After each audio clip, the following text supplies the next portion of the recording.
et qu'elle conserve chaque année quand même 7 milliards qu'elle conserve pour elle, hein, sur les 20 milliards qu'on lui donne. Bon, c'est pour ça que je veux faire des économies sur la fraude sociale, sur la fraude fiscale. Oui, mais bien sûr, il y a eu un laxisme généralisé, je suis d'accord avec vous. Mais l'idée de dire... de système, c'est la faute au système, franchement, ça ne veut pas dire grand-chose. C'est des vieux discours des années 20, 30, Gisbert, on sait plus ce que c'est. Une crise qui dure 40 ans, ça n'est pas une crise, c'est un système. Je le démontre dans ce livre, je l'explique, je démontre comment ce système s'est constitué, comment par faiblesse d'âme, par laxisme, par je m'en foutisme peut-être, nos responsables politiques s'y sont soumis. Bien souvent, par suivisme. Hein. Et c'est ce que disait d'ailleurs M. Pujadas dans le livre qu'il a écrit en 2009. Le problème, c'est le suivisme. Il manquait mes citations à moi. Ah, mais vous voyez. Parce que j'étais. Voilà, il y avait François Langlais. Le problème, c'est le suivisme. Eh bien, en politique comme en matière journalistique, un des grands problèmes, c'est le suivisme. C'est l'idée que le système fonctionne comme ça. Il pourrait y avoir une place pour pouvoir dîner au siècle, en quelque sorte. Eh bien, il faut aller dans le sens de ce système. Les politiques, ils sont responsables aussi. Ils ont des comptes à rendre. C'est un peu trop facile. Le système. Là, mais Monsieur Gisbert, vous me dites ça à moi, mais les politiques dont vous parlez, je ne me sens pas concerné, puisque depuis 30 ans, c'est l'UMP et le PS qui dirigent la France successivement. Mais vous avez raison, sur toute une série de domaines, ils ont évidemment commis des énormités, que ce soit sur le plan politique et économique. Et ce que je vous dis, c'est aussi que la situation que nous vivons aujourd'hui, c'est la conséquence de choix économiques et de choix politiques. Le problème, c'est que quand quelqu'un a tout raté... Il y a un truc qui ne va pas dans votre histoire, c'est l'Europe, parce que c'est la faute. L'Europe ne nous réussit pas, elle réussit à d'autres. Donc on doit avoir un problème avec notre propre politique. À l'Allemagne et au détriment... Oui, pas seulement à l'Allemagne, elle a réussi à d'autres pays avant, après, oui. Au détriment de nous. Oui, l'économie, ça va, ça vient. François Langlais va nous expliquer ça. Ça reste pas toujours statique. Vous savez ce qu'ils ont fait, l'Islande et monsieur... Les courbes, elles changent, elles bougent, vous voyez. Allez, un mot, ce sera votre conclusion, Marine Le Pen. L'Islande, ils ont fait à peu près exactement ce que je veux qu'on fasse. Et effectivement, aujourd'hui, ils se sont sortis d'une situation qui était une situation terrifiante. Ils sont en train de reprendre, ils ont repris la main sur leur économie. Ils ont effectivement fait le bras de fer, ils l'ont gagné sur les banques. Et aujourd'hui, ils amorcent des taux de croissance que nous ne sommes pas prêts, Monsieur Gisbert, de revoir dans la zone euro avant bien longtemps, puisque, et j'en terminerai là-dessus, les experts, les politiques, les sachants qui nous gouvernent ont quand même réussi à faire en sorte que l'année prochaine, la zone euro dans son entier sera en récession de 0,4%, en attendant le défaut et la faillite. On arrive au terme de cette émission. Je vais vous demander, comme à chaque fois, à chacun d'entre vous... Très courte. Très courte. Oh, très courte. Non, Hélène, très courte. Très courte.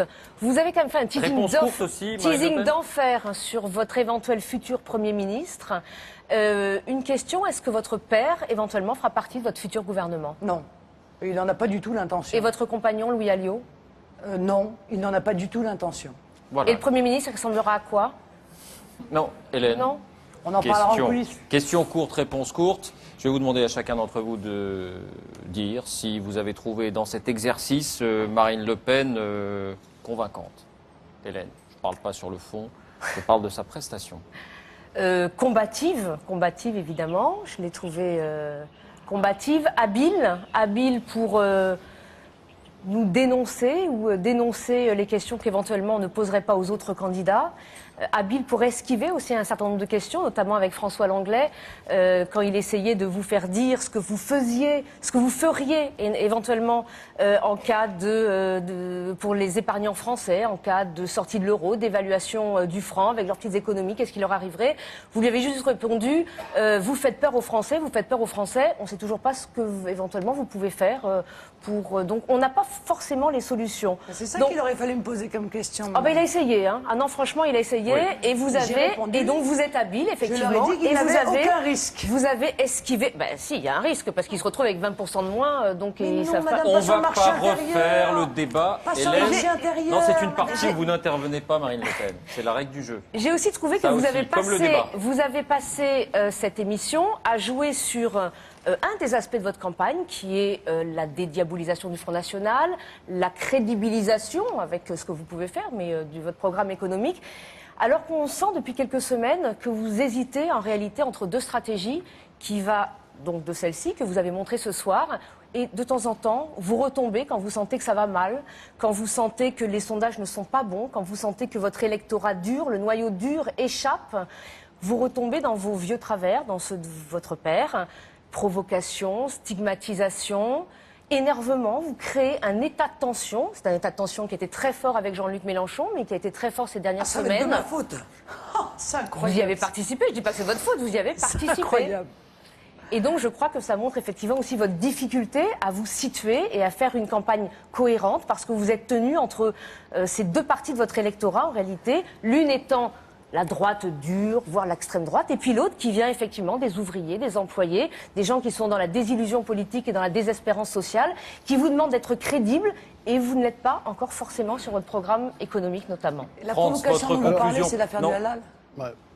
Pas Marine que ça. Le Pen. Je parle de Brasilia, que Jean-Luc Mélenchon vous a beaucoup c'est la recommandé. règle du jeu, c'est la même pour tout le monde. C'est une Non, mais vous conclusion, un trouvez ça commentaire très qui bien. En n'appelle tout pas de cas, réponse. vous ne dites rien sur ce que fait votre père. France. Alors moi, je pourrais dire Jean-Marie Le Pen à visage humain, mais enfin bon, je vais essayer d'être plus sérieux.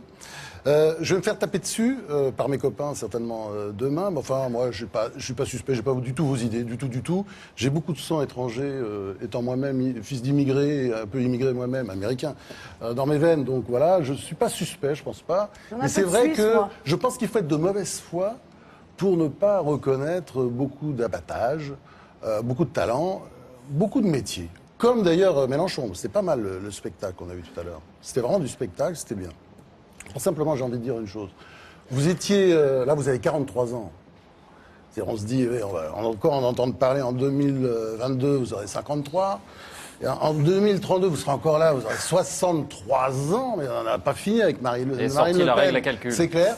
Et je pense quand même, il faudra peut-être que vous mettiez un peu d'eau dans votre vin, parce que vous l'avez dit en début d'émission, en répondant à Nathalie Saint-Cric sur votre défaut. Votre défaut d'intransigeance, ça se sentait de temps en temps. Et je vois pas pourquoi, par exemple, vous n'avez pas débattu avec Jean-Luc Mélenchon, même si vous a insulté, effectivement, il vous a insulté. Mais enfin, la politique, c'est ça aussi. Vous allez... Non ? Oh, elle a répondu déjà, Marine Le Pen, là-dessus. On va peut-être pas remettre le couvert, si j'ose dire. Non, mais je pense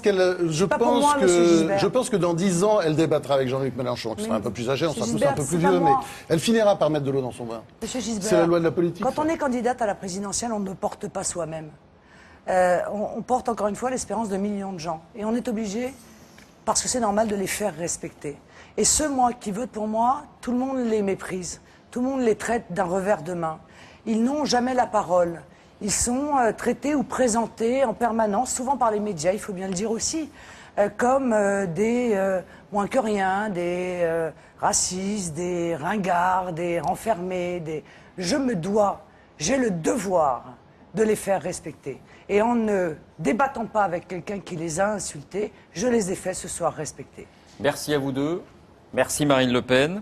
Cette émission s'achève, j'espère qu'elle aura été instructive dans tous ses aspects et qu'on n'aura méprisé personne également. Merci à Gilles Bornstein et Véronique Saint-Olive avec qui nous l'avons préparé. Merci à Jean-Jacques Msalem qui était aux manettes et à Jean-Paul Fauré pour la coordination. Merci surtout à vous de nous avoir suivis. Le 6 mars, des paroles et des actes revient avec Nicolas Sarkozy. Et dans l'immédiat, vous avez rendez-vous avec avant-première Elisabeth Chungui qui reçoit entre autres Lynn Renaud et la grande Sophie. Vive la politique! Quand même. Merci. Bonsoir.